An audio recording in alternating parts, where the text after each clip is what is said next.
ए बच्चा, क्या हम लेबर टर्नओवर पढ़ा चुके थे? उसके बाद ही छोड़ दिए थे ना? हाँ, तो labour turnover, the causes of labour turnover कितना था? पर्सनल कॉज, फिर अनअवॉइडेबल और अवॉइडेबल। याद करके जाना चाचा। ये बच्चा बात नहीं, और ऐसे सुन रहे बच्चे, इधर देख, ध्यान से देख, बात ही नहीं सुन रहा। कॉजेस ऑफ लेबर टर्नओवर ऐसे लास्ट ईयर आया हुआ है, इस ईयर आने का चांसेस थोड़ा सा क्या रहेगा? कम है, लिस्ट इंपॉर्टेंट ऐसी देख लेना, लेकिन कम चांसेस है, लास्ट टाइम आया हुआ। Clear? Causes of labour turnover last year आया हुआ है। सुन, बात नहीं करेंगे हम लोग, स्टार्टिंग से चलेंगे। कहां कहां मेन पॉइंट पकड़, कितना तारे लेबर कॉस्ट को कंट्रोल करने के लिए कितना डिपार्टमेंट सेटअप करते हैं? लेबर कॉस्ट को कंट्रोल करने के लिए कितना डिपार्टमेंट सेटअप करते हैं? 5 कॉस्ट, 5 की 6 रे, 6 था, 6 डिपार्टमेंट। पेज नंबर है यूनिट 3 1.1 1.5 1.5 यूनिट 3 1 यूनिट 3 1.1 1.5 है, 1.5 है, 1.5 6 डिपार्टमेंट मिला। Personal department, ginning department, read time and motion study department, time keeping department, cost accounting department, payroll department. हो चुका है ना? तो चलिए लेबर टर्नओवर तक एक तो कौन सा हो गया है?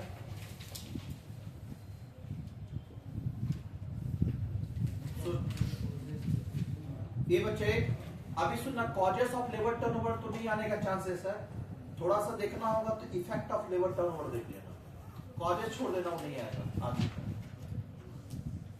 क्लियर हुआ? दोबारा आ सकता है, इसमें बड़ा बात नहीं। हेलो, कैसा किया?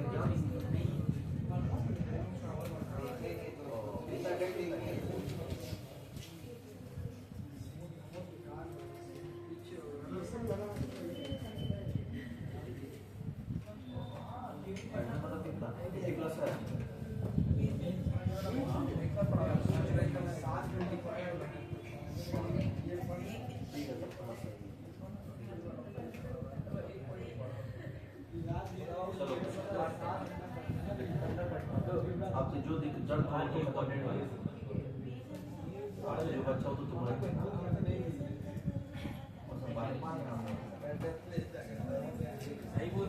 पढ़ाई करिए तो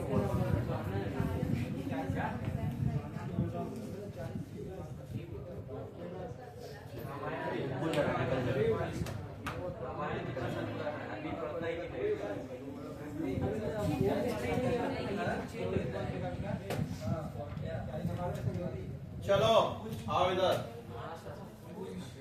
अबे लेबर टर्नओवर होने से इफेक्ट क्या होगा भैया? कॉस्ट ऑफ प्रोडक्शन बढ़ेगा, प्लांट एंड मशीनरी तोड़ेगा, मटेरियल का वेस्टेज होगा, डेप्रिसिएशन ज्यादा होगा।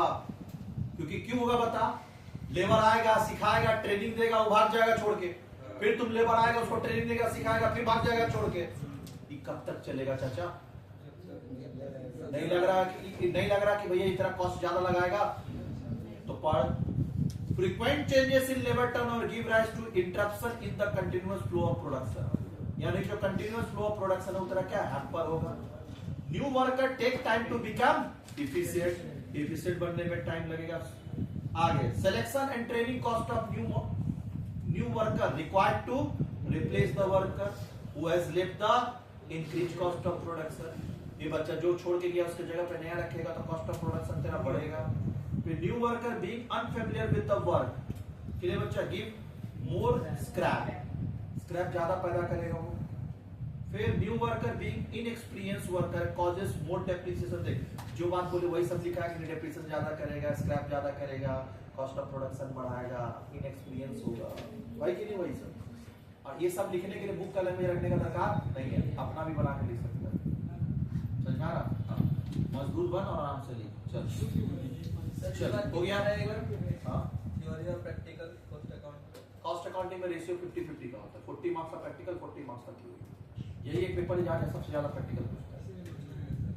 क्लियर? हाँ मैथ्स मैथ्स में भैया बट्टा था। मैथ्स में ऐसे तो पूछना चाहिए 65 मार्क्स का प्रैक्टिकल, लेकिन लास्ट टाइम का जो एक्सपीरियंस है बच्चा लोग को बता रहा था 20 मार्क्स का खाली पूछा है प्रैक्टिकल, बाकी 60 मार्क्स का थ्योरी। अब क्या कर सकते हैं, गंदगी है। सरप्राइज होने वाला बात नहीं सुनना, +3 का मैथ्स में न सुनना, +3 का मैथ्स में तो 100% थ्योरी पूछा है, 100%, एक भी प्रैक्टिकल नहीं। तो हम तो पहले बोल दिए बच्चा कि तुम जो कॉमर्स पढ़ रहे हो उसको कॉमर्स नहीं आर्ट्स बोलना चाहिए, डिक्लेयर ऑफिशियली डिक्लेयर करना चाहिए कि ये कॉमर्स नहीं है आर्ट्स है। बोल दे भैया हम लोग थ्योरी रट के जाएंगे, काय प्रैक्टिकल पूरा साइड करेंगे। मतलब आज के डेट में आपका सीएचएससी बोर्ड वो कॉमर्स नहीं है, वो आर्ट्स ही है। और दूसरा और एक बात बता रहे हैं, सुन, ये हम अपना एक्सपीरियंस से बता रहे हैं। जैसे स्टार्टिंग में पहला बैच जब हम लिए थे ना, उसमें 4-5 बच्चा आया था, विद्यास कॉलेज का आया था। वो बच्चा से पूछे कि ये बच्चा साइंस तुम क्यों नहीं किया? अच्छा साइंस तो जा ही नहीं सकता। हम बोले भैया तुम कॉमर्स में क्यों आया? बोला भैया, उसका आंसर सुनना, भैया आर्ट्स में जगह नहीं था, सीट नहीं मिला, इसलिए कॉमर्स में आया। आर्ट्स में सीट, हाँ आर्ट्स का हाई डिमांड रहता है, सबसे ज्यादा एडमिशन आर्ट्स में होता है। कॉमर्स और साइंस में बच्चे कम आते हैं। आर्ट्स में जाकर देख एक क्लास में 200 बच्चा बैठता है वहाँ आर्ट्स का। अब आर्ट्स में जिस बच्चे को सीट नहीं मिलता, साइंस तो जा नहीं सकता क्योंकि टफ हो जाएगा बहुत ज्यादा, तो कहाँ बात है। तो यही बात किसको पता चला, हम लोग का एजुकेशन मिनिस्टर को। तो वो क्या किए ना, बोले कितना बच्चा आ जा रहा है कॉमर्स में और आर्ट्स के बच्चे आ रहे हैं, तो फिर उनको कुछ बेनिफिट दिया जाए। तो कॉमर्स को भी क्या आर्ट्स जैसा ही बना दिया, इसलिए बना दिया।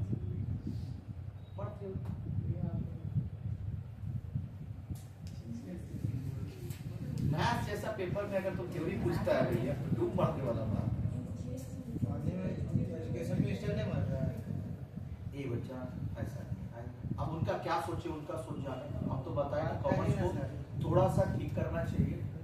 रेशियो जो है ना, कॉमर्स का हम बता रहे हैं 70-30 का होना चाहिए, 70% प्रैक्टिकल, 30% थ्योरी, तब जाके बच्चा का ग्रोथ हो गया, skill develop. Otherwise skill develop होने वाला है। डालिए छोड़िए। हाँ ये बच्चे, हम लोग का टाइम में तो 90% का प्रैक्टिकल होता है, 10%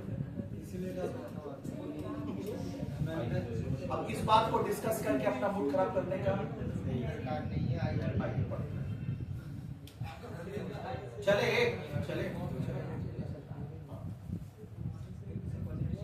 ये बच्चे, हाँ रिडक्शन ऑफ लेबर टर्नओवर। ये बच्चे लेबर टर्नओवर को कैसे कम करेंगे? तो ये सुनना बच्चा, कितना थ्योरी पढ़ेगा, इसको हटा, इफेक्ट खाली पढ़ ले। रिडक्शन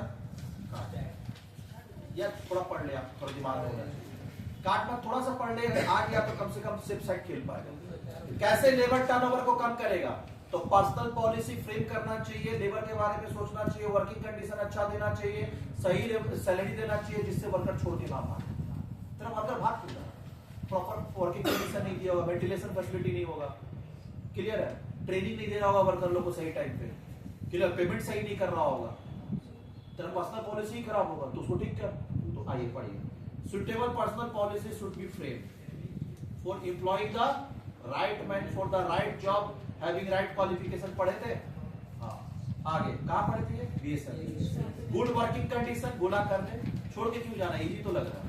फिर फेयर रेट पे अलाउंसेस, फेयर रेट पे करना। फिर मैक्सिमाइज नॉन मॉनेटरी बेनिफिट्स, हो सके तो नॉन मॉनेटरी बेनिफिट ज्यादा दीजिए, क्या बेनिफिट्स इन काइंड।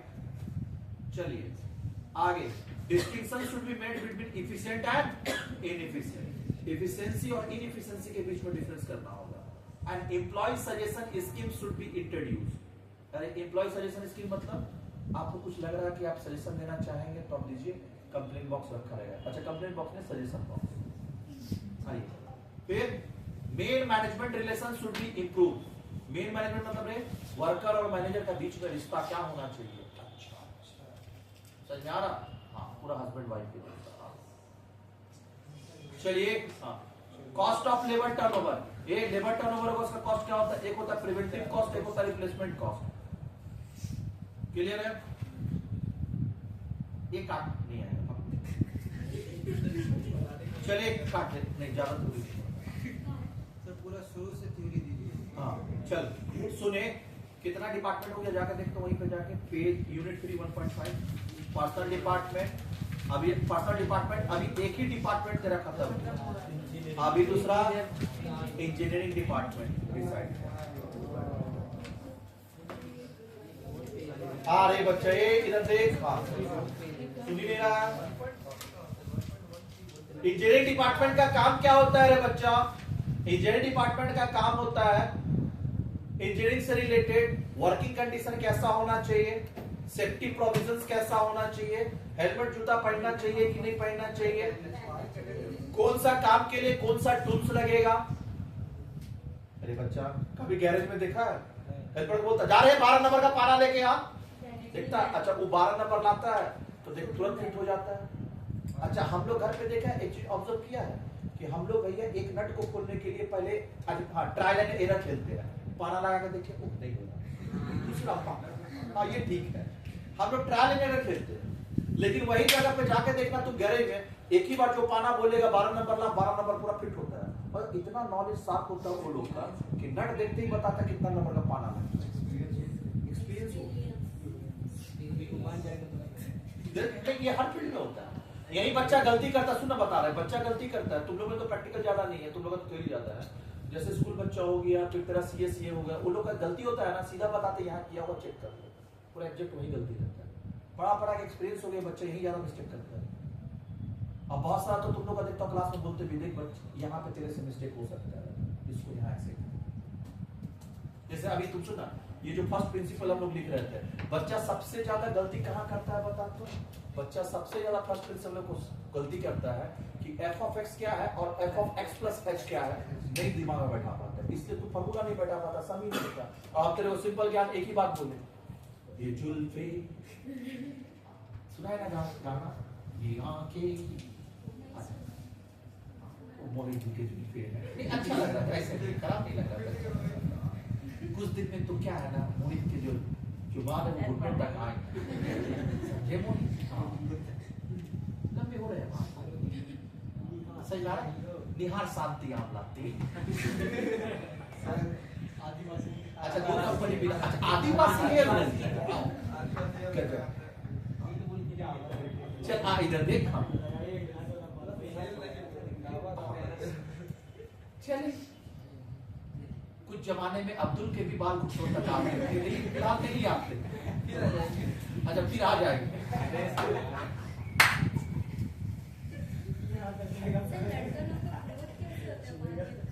हेलो खाने पीने का ठीक रहता है तो कितना रोटी खाता है आप एक रोटी तो दो रोटी आप देखो फिर मोहित रात को कितना रोटी खाता है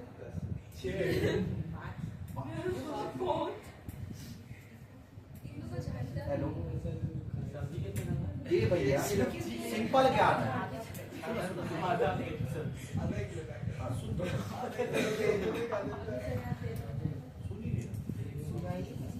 सिंपल ज्ञान है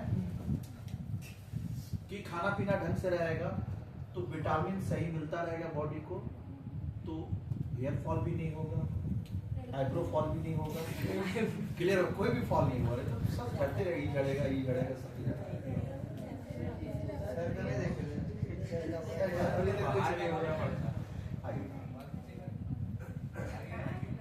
भाभी का हेयर फॉल होता है मेरा नहीं होता तेरा भाई बोलता है ये खाना पीना ठीक कर ठीक हो जाएगा अपने रगड़ के खाते हैं ठीक है खराब लगा तो 4 रोटी अच्छा लगा तो 10 रोटी है कि नहीं चिकन मटन हुआ तो थोड़ा 15-20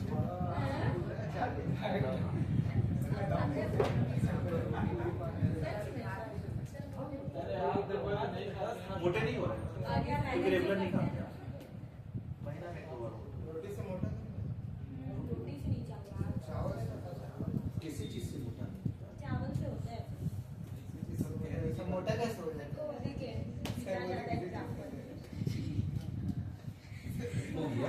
क्या हम यहाँ जिम का पढ़ा के नहीं जिम ट्रेनर दिख रहे हैं आपको फिटनेस हेल्थ फिटनेस किधर है आप लोग अच्छा सुने बना के आओ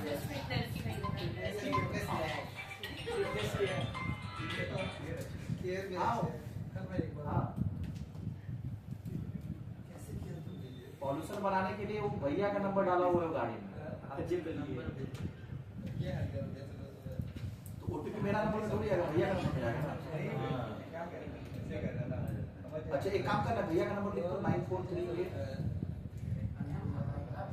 9438 143355। इसमें मेरा भैया को फोन करना, पहले लगा के देखने लगेगा तो भैया को बोल देना भैया पोल्यूशन बढ़ा रहा है तो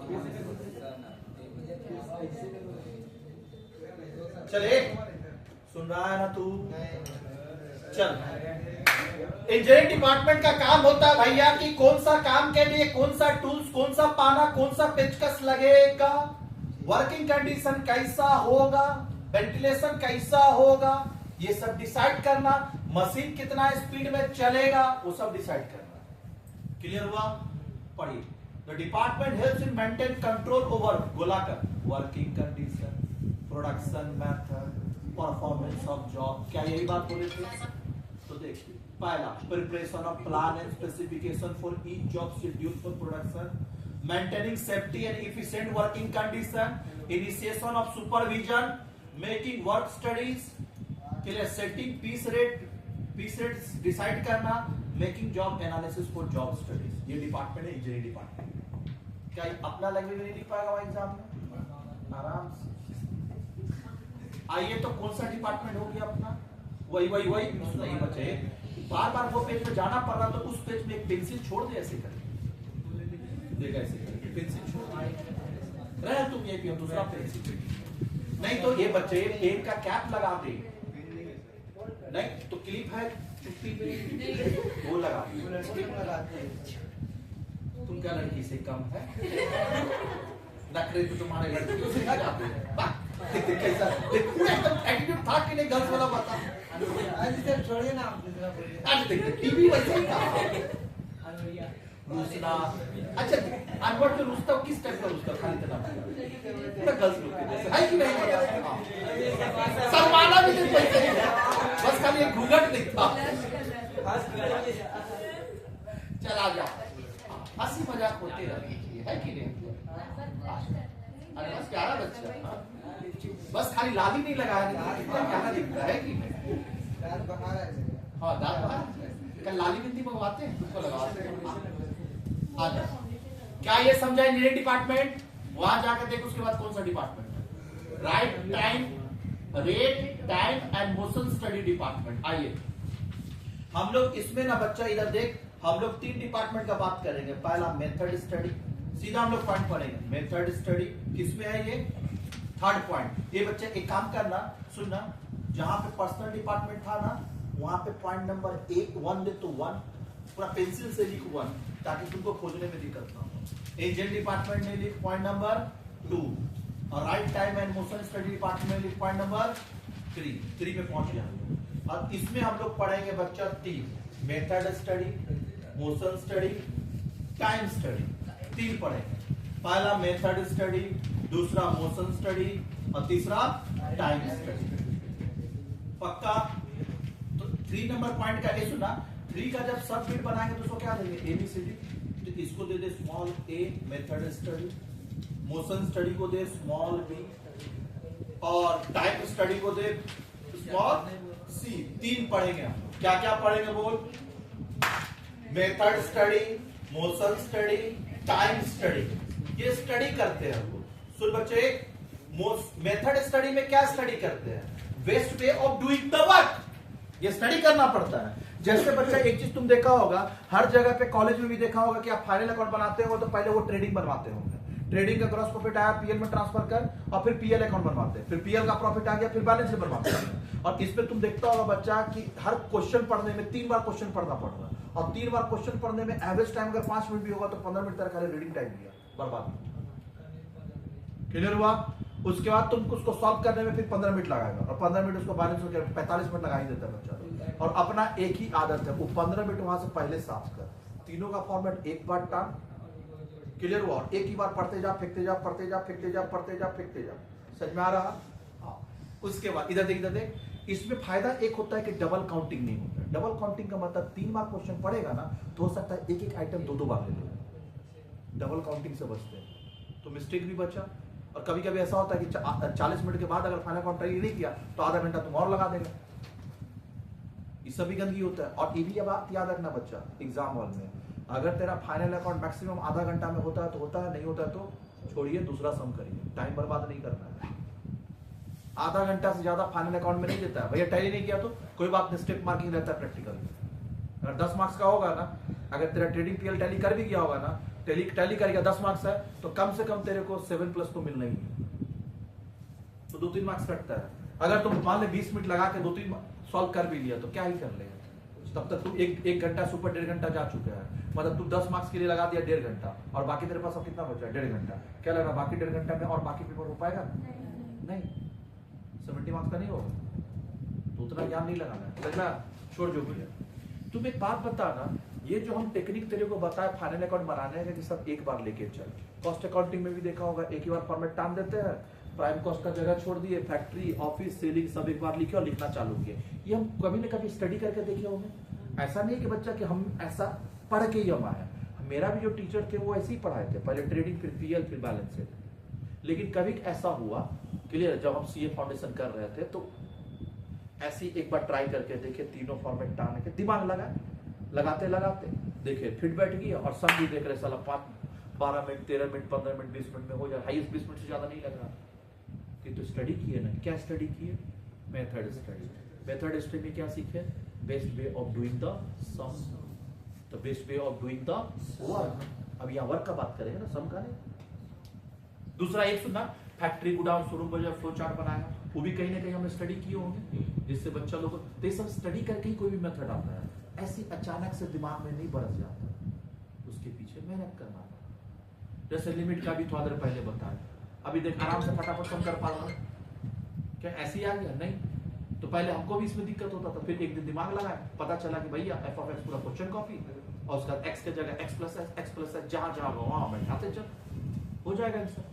तो ये सब स्टडी की है ना, इसी को बोलते हैं method study, best way of doing the same, मतलब best way of doing the work. क्या याद हुआ? अभी तुम देखा होगा कल का क्लास हम तुमको जितना देर पढ़ाए थे वो सारा एक घंटे का क्लास एक बच्चे को चेयर लगा के 10 मिनट में पढ़ाया और बच्चा घड़ी भी देखा, हाँ भैया 10 मिनट हो गया। टेक्निक यूज की फटाफट क्लियर हुआ और 10 मिनट समझ भी लिया और क्लास साथ में बैठ भी गया। कल का क्लास छोड़ा हुआ था, एक बच्चा था ना नया ओम के साथ, उसका छुट्टा और स्कूल बैच में स्कूल का मैथ्स हम नहीं पढ़ाते, तो बोला भैया ये चैप्टर सब क्या है, बोले यहाँ हो रहा करना है कर लो। क्लियर हुआ? तो वही देख बगल में बोला भैया 12 का मैथ्स हम लोग को पढ़ा दीजिए, अब स्टार्ट करने वाले स्कूल का भी मैथ्स। समझा? हाँ, नया प्रोडक्ट लॉन्च करेंगे, हर साल नया नया प्रोडक्ट लॉन्च करते जाते हैं। सर्विस वाला, हाँ सर्विस लॉन्च करेगा।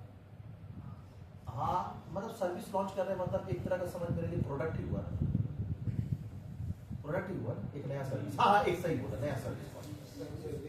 ठीक बोला, एक नया सर्विस लॉन्च। क्लियर? चल आ जा। हाँ सही बोला। हाँ अब सुन बच्चे, मेथड स्टडी पर method study primary concern with the, बोला कर finding better way of doing things, बोला किया, यानी best way of doing the, हो गया तो लग गया भैया। हाँ पूरा क्या बोले भैया? मैं ओटीपी भेजा तो भेज दिए, हो भी गया। 80 रुपये लिए तुरंत दिया। गाड़ी वाली चिपका दी, पेट्रोल में दिया। अच्छा ये चिपकाना होगा तब पेट्रोल देगा, वो चिपकाने वाला तो है ही नहीं। नहीं इसमें स्टिकर नहीं है, ये स्टिकर का है। हमको तो इतना ही दिया, मेरा भी गाड़ी कुछ नहीं चिपकाया कैसे? हम चिपकाए नहीं अभी तक, इसको संभाल के रखना होगा। नहीं मैं डिक्की के अंदर रखे हुए हैं। ये भैया उससे अच्छा पर्स में क्यों ना रखिए, जब मांगेगा दिखा दें, ले तो फोटो रख लीजिए।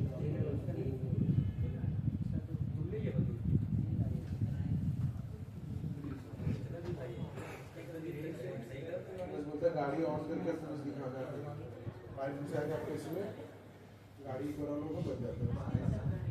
अगर कट स्टेज मेरा भी स्टेज नहीं है, जैसे 6 में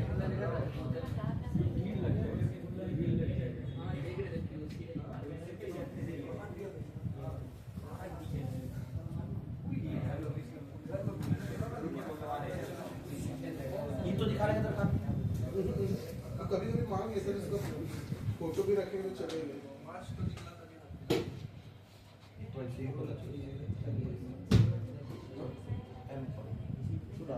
चल हो गया रे। एडवांटेज पढ़ेंगे। Method study develop better easier and effective method of doing the work. Easy लग रहा? अच्छा एक काम करना, तुम एडवांटेज खुद से पढ़ के देख तो समझ में आ रहा है तुम्हें?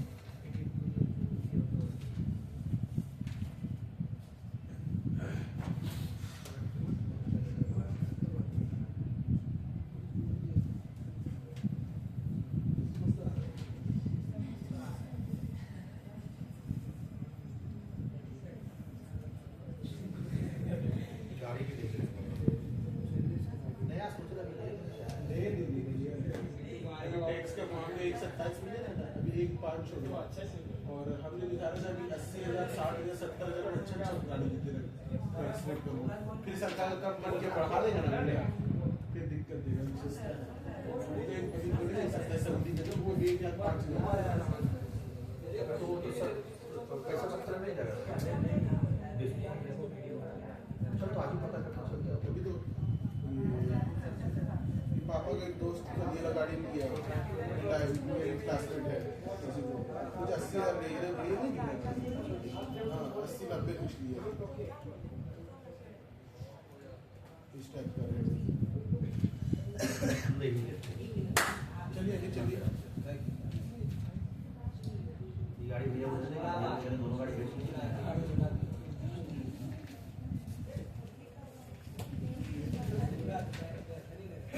चल रहा सुन रहा है।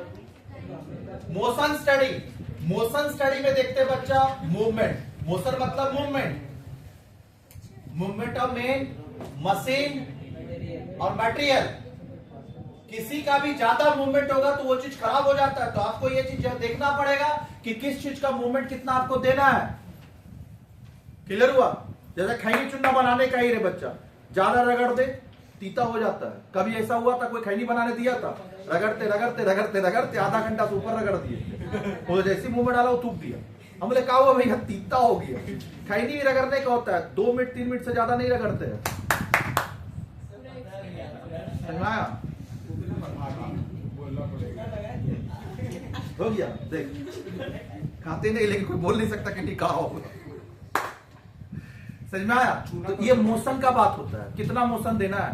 फिर जो सीमेंट गिट्टी वाले सब मिलाते हैं ना मशीन में घर में लगाने के लिए, तुम ज्यादा मोशन दे नहीं लग रहा उसी मशीन में जम जाएगा। किसी भी चीज का मोशन। पहले एक बार क्या हुआ सुन बता रहे हैं, गाड़ी में ने एक बार क्या हुआ, पहुंचे हम जमुना डिपा, तो ड्राइवर बोला कि सुनिए ना थोड़ा ट्रक का टायर खुलवा के थोड़ा पंक्चर बनवा दीजिए, हम तो मटन लेके आते हैं बेबिया चौक से। हमने ठीक है ना, जाइए ना, कोई दिक्कत नहीं। समझ में आ रहा? तो बेचारा टायर खोल लिया, पंक्चर बना लिया, ला के फिट कर रहा, 2 घंटा से वही नहीं रहा, परेशान परेशान पूरा। जब देखे ड्राइवर आया, टायर को ऐसे थोड़ा घुमाया, क्या पॉइंट था मिलाया, ऐसे घट किया, लग गया टायर। ज्यादा मोशन थोड़ी देना है आपको, लिमिट में मोशन देना। कहीं भी ज्यादा मोशन देंगे ना एक्सीडेंट ही करवाएगा। गाड़ी में ही ज्यादा मोशन दे, समझ में आ रहा?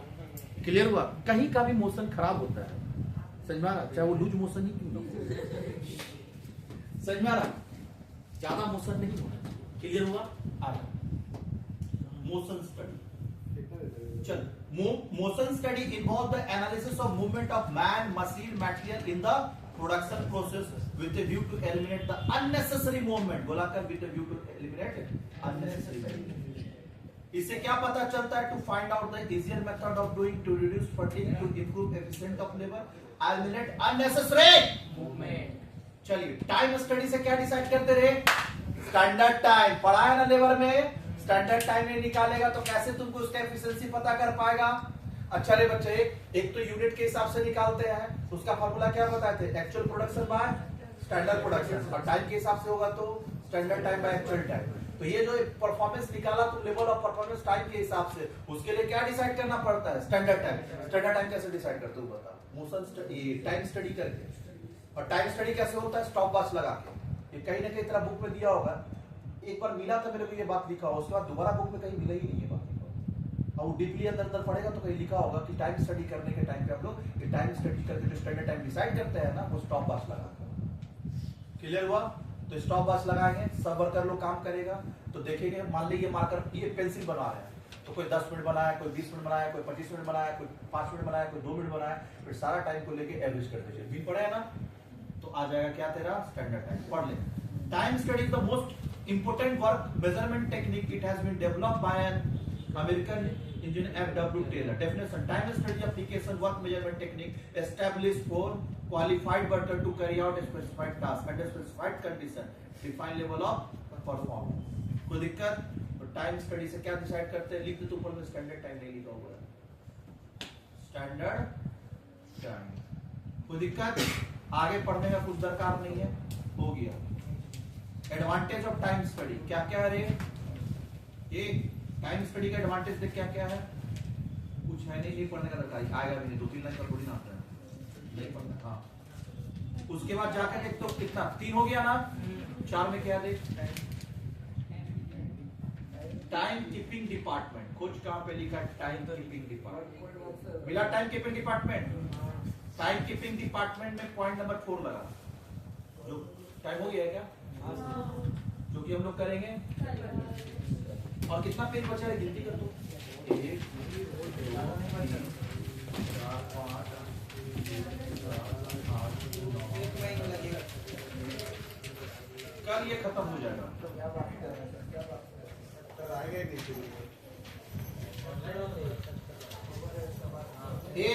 कल ये खत्म हो जाएगा और आधा घंटा का चाहिए टाइम कंप्लीट। आगे में टाइम नहीं लगता है, 3 तक में टाइम लगता है। चलिए